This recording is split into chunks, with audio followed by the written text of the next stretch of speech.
नए संसद भवन का ये प्रथम और ऐतिहासिक सत्र है। मैं सभी माननीय सांसदों को और सभी देशवासियों को बहुत बहुत शुभकामनाएं देता हूं।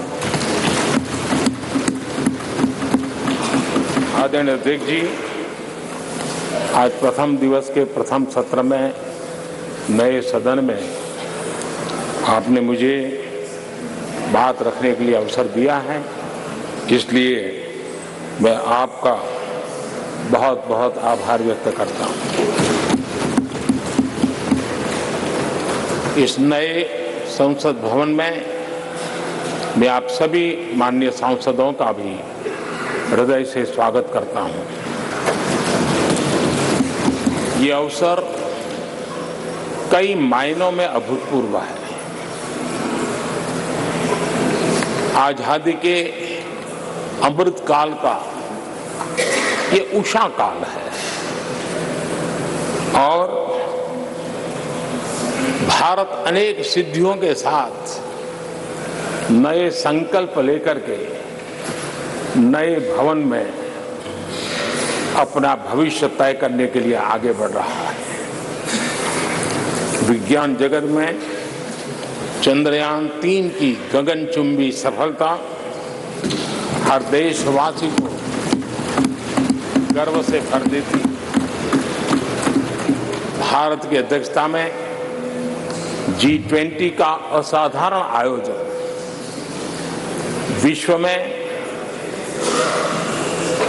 इच्छित प्रभाव, इस अर्थ में ये अद्वितीय उपलब्धियां हासिल करने वाला एक अवसर भारत के लिए बना। इसी आलोक में आज आधुनिक भारत और हमारे प्राचीन लोकतंत्र का प्रतीक नए संसद भवन का शुभारंभ हुआ है। सुखद संयोग है कि ये गणेश चतुर्थी का शुभ दिन है।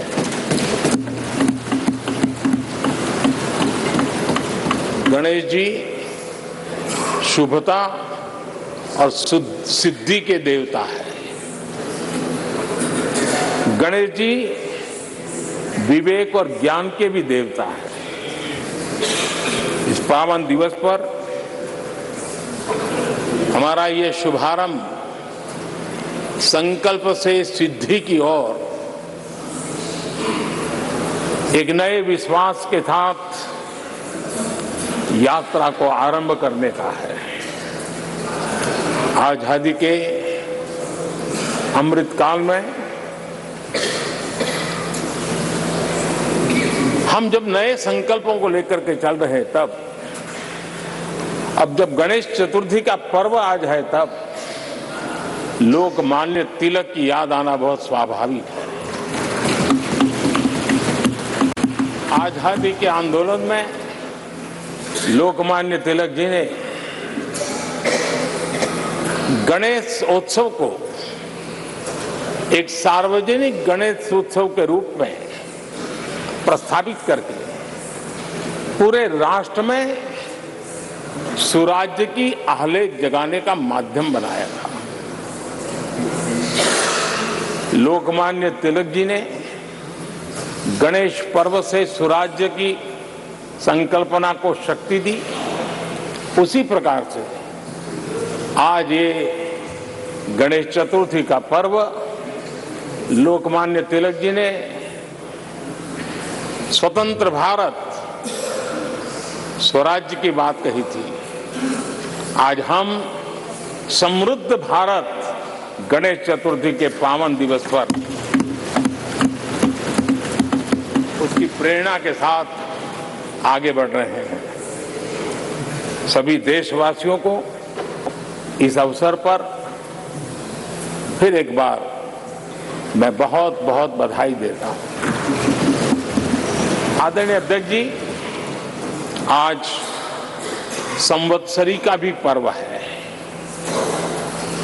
ये अपने आप में एक अद्भुत परंपरा है। इस दिन को एक प्रकार से क्षमा वाणी का भी पर्व कहते हैं।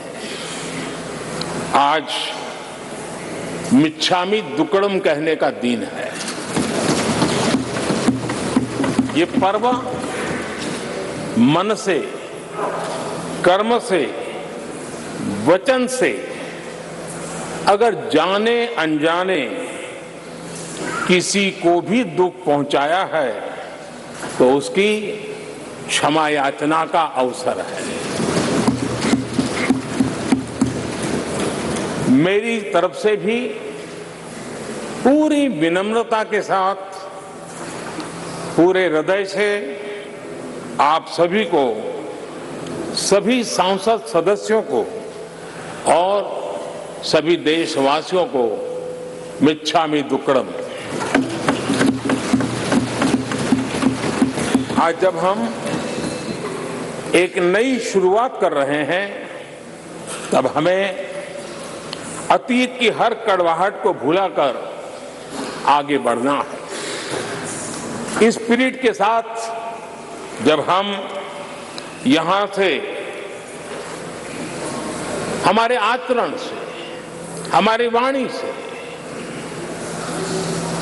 हमारे संकल्पों से जो भी करेंगे देश के लिए, राष्ट्र के एक एक नागरिक के लिए वो प्रेरणा का कारण बनना चाहिए और हम सबको इस दायित्व को निभाने के लिए भरसक प्रयास भी करना चाहिए। आदरणीय अध्यक्ष जी, ये भवन नया है, यहां सब कुछ नया है, सारी व्यवस्थाएं नई हैं। यहां तक आपके सब साथियों को भी आपने एक नए रंग रूप के साथ प्रस्तुत किया है।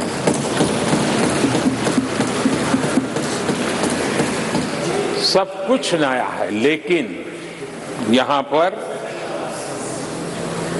कल और आज को जोड़ती हुई एक बहुत बड़ी विरासत का प्रतीक भी मौजूद है। वो नया नहीं है, वो पुराना है और वो आजादी की पहली किरण का स्वयं साक्षी रहा है जो आज अभी हमारे बीच उपस्थित है।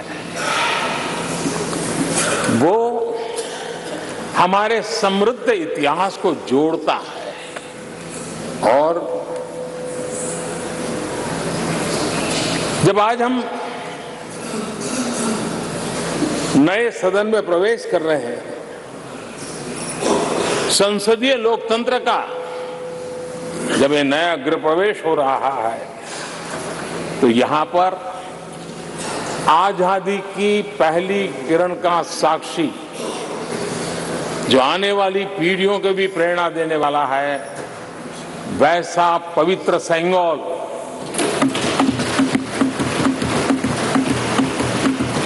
और ये वो सेंगोल है जिसको भारत के प्रथम प्रधानमंत्री पंडित नेहरू का स्पर्श हुआ था। ये पंडित नेहरू के हाथों में पूजा विधि कर करके आजादी के पर्व का प्रारंभ हुआ था और इसलिए एक बहुत महत्वपूर्ण अतीत को उसके साथ सेंगोल हमें जोड़ता है। तमिलनाडु की महान परंपरा का वो प्रतीक तो है ही, देश को जोड़ने का भी, देश की एकता का भी वो प्रतीक है और हम सभी माननीय सांसदों को हमेशा जो पवित्र सेंगोल पंडित नेहरू के हाथ में शोभा देता था वो आज हम सब की प्रेरणा का कारण बन रहा है। इससे बड़ा गर्व क्या हो सकता है। आदरणीय अध्यक्ष जी, नए संसद भवन की भव्यता आधुनिक भारत के महिमा को भी मंडित करती है। हमारे श्रमिक, हमारे इंजीनियर्स, हमारे कामगारों, उनका पसीना इसमें लगा है और कोरोना काल में भी उन्होंने जिस लगन से इस काम को किया है, क्योंकि मुझे कार्य जब चल रहा था तब उन श्रमिकों के बीच आने का बार बार मौका मिलता था और खास करके मैं उनके स्वास्थ्य को लेकर के उनसे मिलने आता था। लेकिन ऐसे समय भी उन्होंने इस बहुत बड़े सपने को पूरा किया। आज मैं चाहूंगा कि हम सब हमारे उन श्रमिकों का, हमारे उन कामगारों का, हमारे इंजीनियर्स का हृदय से धन्यवाद करें, हृदय से, क्योंकि उनके द्वारा निर्मित भावी पीढ़ियों को प्रेरणा देने वाला है। और 30,000 से ज्यादा श्रमिक बंधुओं ने परिश्रम किया है, पसीना बहाया है इस भव्य व्यवस्था को खड़ी करने के लिए और कई पीढ़ियों के लिए ये बहुत बड़ा योगदान है। माननीय अध्यक्ष जी, मैं उन श्रमयोगियों का नमन तो करता ही, लेकिन एक नई परंपरा का प्रारंभ हो रहा है, इसका मुझे अत्यंत आनंद है। इस सदन में एक डिजिटल बुक रखी गई है, जिस डिजिटल बुक में उन सभी श्रमिकों के पूरा परिचय इसमें रखा गया है, ताकि आने वाली पीढ़ियों को पता चलेगा कि हिंदुस्तान के किस कोने से कौन श्रमिक ने आकर के इस भव्य इमारत को, यानी उनके पसीने को भी अमरत्व देने का प्रयास इस सदन में हो रहा है। ये एक नई शुरुआत है, शुभ शुरुआत है और हम सब के लिए गर्व की शुरुआत है।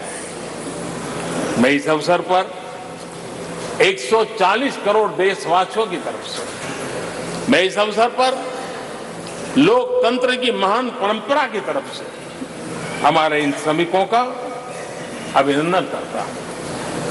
आदरणीय अध्यक्ष जी, हमारे यहां कहा जाता है यत् भावो तद् भवति, और इसलिए हमारा भाव जैसा होता है वैसे ही कुछ घटित होता है। यद् भावो तद् भवति, और इसलिए हम जैसी भावना करते हैं और हम जैसी भावना करके प्रवेश किया है, मुझे विश्वास है भावना भीतर जो होगी हम भी वैसे ही खुद भी बनते जाएंगे और वो बहुत बड़ी स्वाभाविक है। भवन बदला है, मैं चाहूंगा भाव भी बदलना चाहिए, भावना भी बदलनी चाहिए।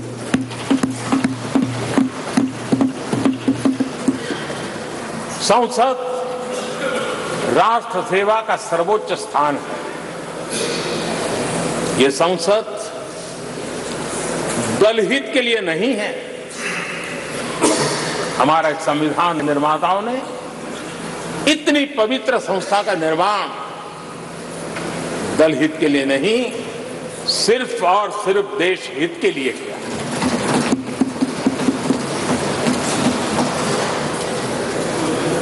नए भवन में हम सभी अपने वाणी से, विचार से, आचार से संविधान के जो स्पिरिट है उन मानदंडों को लेकर के, नए संकल्पों के अनुसार नई भाव को लेकर के, नई भावना को लेकर के, मैं आशा करता हूं अध्यक्ष जी, आप कल भी कह रहे थे, आज भी कह रहे थे, कभी स्पष्ट कह रहे थे, कभी थोड़ा लपेट कर भी कह रहे थे, हम सांसदों के व्यवहार के संबंध में मैं मेरी तरफ से आपको आश्वासन देता हूं कि हमारा पूरा प्रयास रहेगा और मैं चाहूंगा कि सदन के नेता के नाते हम सभी सांसद आपकी आशा अपेक्षा में खरे उतरें, हम अनुशासन का पालन करें। देश हमें देखता है आप जैसा दिशा निर्देश करें। लेकिन माननीय अध्यक्ष जी, अभी चुनाव तो दूर है और जितना समय हमारे पास बचा है इस पार्लियामेंट के, मैं पक्का मानता हूं कि यहां जो व्यवहार होगा ये निर्धारित करेगा कि कौन यहां बैठने के लिए व्यवहार करता है और कौन वहां बैठने के लिए व्यवहार करता है। जो वहां ही बैठे रहना चाहता है उसका व्यवहार क्या होगा, और जो यहां आकर के भविष्य में बैठना चाहता है उसका व्यवहार क्या होगा, इसका फर्क बिल्कुल आने वाले महीनों में देश देखेगा और उनके बर्ताव से पता चलेगा, ये मुझे पूरा विश्वास है। आदरणीय अध्यक्ष जी, हमारे यहां वेदों में कहा गया है, सम्यच्च सब्रता भूत्वा वाचम वदत भद्रया, अर्थात हम सब एक मत होकर, एक समान संकल्प लेकर कल्याणकारी सार्थक संवाद करें। यहां हमारे विचार अलग हो सकते हैं, विमर्श अलग हो सकते हैं, लेकिन हमारे संकल्प एकजुट ही होते हैं, एकजुट ही रहते हैं और इसलिए हमें उसकी एकजुटता के लिए भी भरपूर प्रयास करता रहना चाहिए।